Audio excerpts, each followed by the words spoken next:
If you are comfortable today with what you were comfortable with yesterday, you're already in trouble. Success is a daily thing. You've got to make the decision by managing it, and you manage the decision on a daily basis. What you want to be tomorrow, you've got to do today. If you keep going, you don't quit, you're going to get better. And you're going to get better, and you're going to get better. Hey, keep going. And then after that, you keep going. And then after that, you keep going. Because it's about what we do. It's about how we handle the situation. It's not about what happens to us, because things are going to happen. Disgust. Powerful emotion. Disgust says, I have had it. See, that could be the day. The day you can say, I've had it. And whether you've had it with something small or something major, the day you can say, I've had it, may not be the day it ends, but the day it begins. Get knocked down so you can learn how to fight, so you can hold your position. See, most people don't get out in the arena of life because they don't want to fight. Most people don't get out there because they don't want to get knocked down. They don't want to be dropped to their knees. But see, you're going to be dropped whether you're on the field or whether or not you're sitting on the sidelines. You're going to be dropped. So at least get dropped for something. Don't get knocked down while you're sitting down. See, that's how most people are spectators in life. You don't want to be a spectator. You want to get out in the field where the action is, and you will be amazed. After the struggle, there will be a calm period, and things will begin to click for you. What are you doing to make your next effort your best effort? Are you reaching deep down inside to fight through everything that you're going through right now? Or are you settling to be where you are at this current moment? The more you do, the more you realize you can do. You expand your capacity. You expand your potential. You expand your horizons. You expand your vision of yourself and of life. You expand your participation in life. You're involved in life more. You'll get more out of life because you're putting more into life than most people. Every day is a new day, a new week, a new shot at life, an opportunity to come out of the gate like a man possessed and attack the day without mercy. I am the aggressor. I am on the attack because I will not stop. It's time to take ownership. Take full ownership of your time, of your mind, of your day.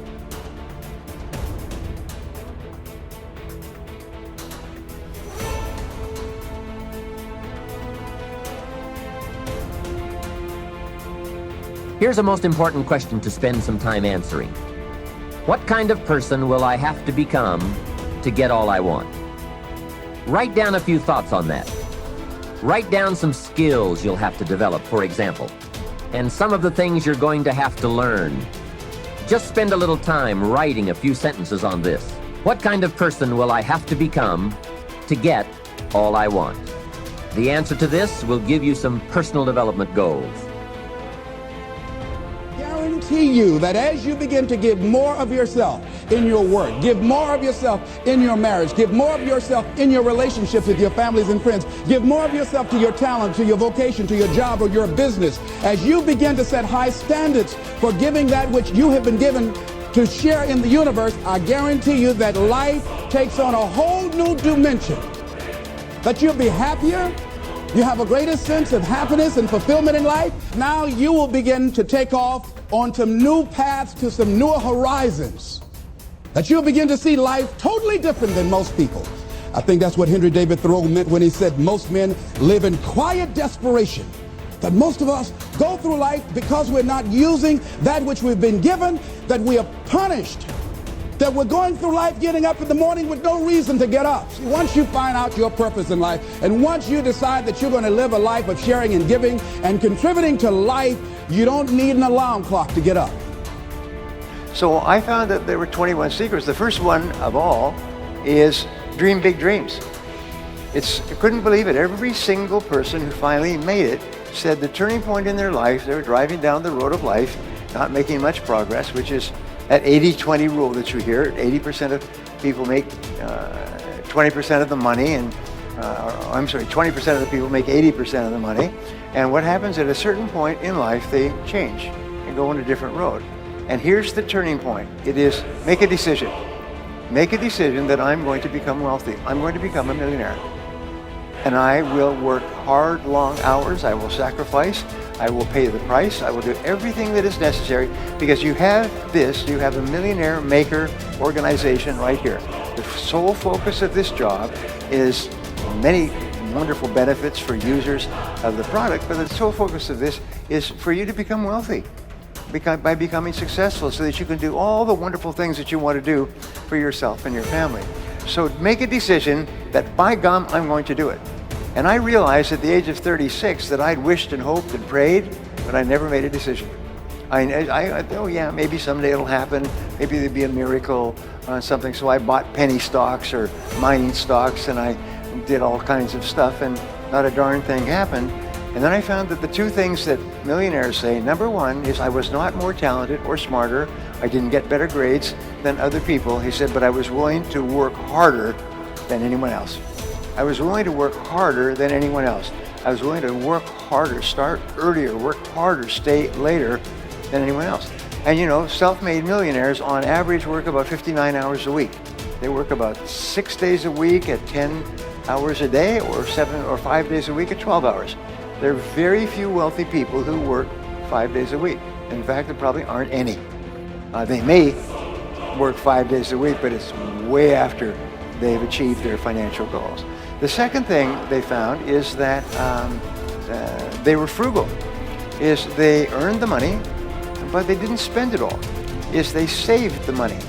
Because there's a time in your life where you can be generous. You can buy things, you can take trips, you can get new cars and new homes and a home in the mountains and so on, but not early.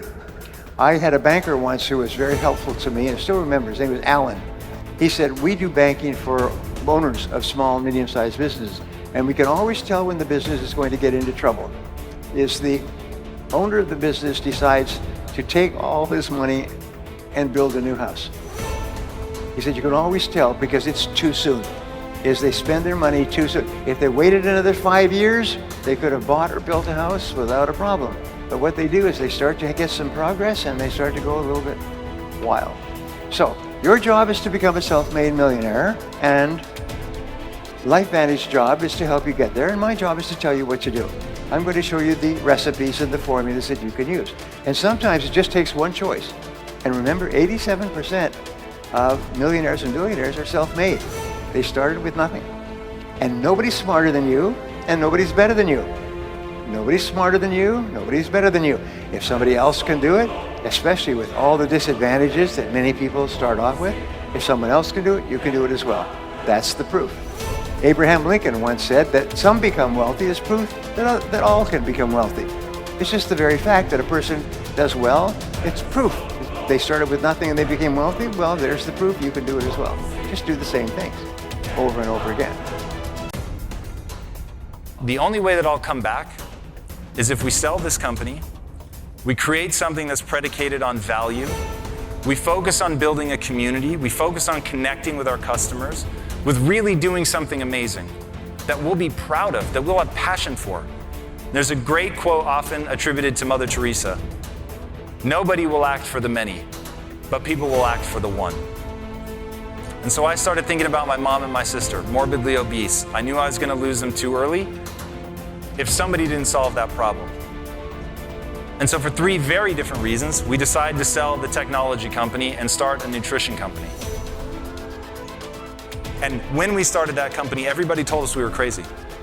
There were 1,600 protein bars already on the market when we started Quest. The category had been declining for years. One potential distributor actually said, I need another protein bar like I need another hole in the head. That sound familiar with your guys' circumstances? It's not a great time in your business. Not a lot of inventory. In that same setup, by focusing on what we loved doing, what made us feel good, on what would be beneficial to the customer, providing exceptional customer support, evangelizing our customer at every turn, doing only that which was going to actually help my mom and my sister, which was not always the most profitable, by the way. In fact, it usually wasn't. But it made us feel good about who we were. And so we didn't know if we were going to build a big business, but we knew that we were going to believe in it. We knew that we were going to be passionate about it. We knew that we were going to touch people's lives. And that became the rallying cry for the business. Actually deliver value. Do things that other people just can't imagine. And that's how we went from not existing to being valued at over $1 billion in less than 5 years. Just as we were coming out of the Great Recession, into an industry that was oversaturated and declining. Because let me tell you something right now and burn this into the core of your soul. There's always room for the best. There's always room for the best. And if you're prepared to become the best, you can become unstoppable. You can build something other people think is impossible. You can build something out from under a mountain of doubt.